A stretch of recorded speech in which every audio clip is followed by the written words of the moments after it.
What's good, everyone? It's me, Wang, the Dou-zhansheng-fo. And, to keep it brief, I feel like Silo's like an 8.4.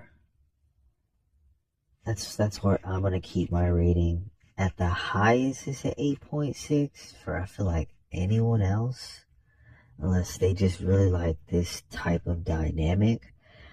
I kind of felt the energy of what this was going to be immediately, and the trope like very similar to like the gaming IP Fallout in terms of like, humans just destroying the world and people basically go into, vaults, they're called in the Fallout franchise, but in the Silo franchise, they're called silos.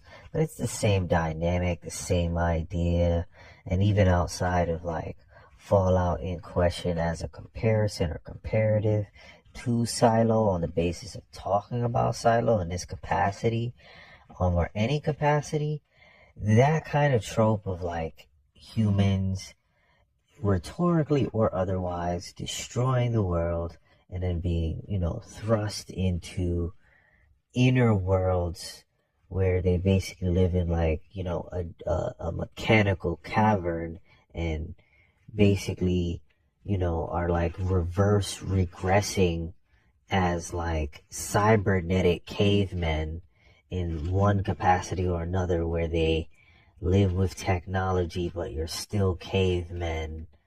Like, I personally, I don't care for it. As a story, as this, that, and the third, even though I could tell what was going to happen before it happened. Not to say that it wasn't gesturing, I just feel like I know, so you could maybe call it bias, but that's why I personally give it an 8.4. I feel like other people who would feel the same way about this type of narrative would be the highest 8.6. If you're the type of person that really cares about, these types of angles as it pertains to like a dystopian future, show idea, cinematic, I don't want to call it masterpiece, but cinematic ploy, then, you might think this is a 9 or better. In either instance, I just started watching this. I saw like the first 3 minutes of season two. Season two apparently just started like last week or something like that, or maybe like 10 days ago. I won't be watching this again until the end of season two, but I still may not even watch season two.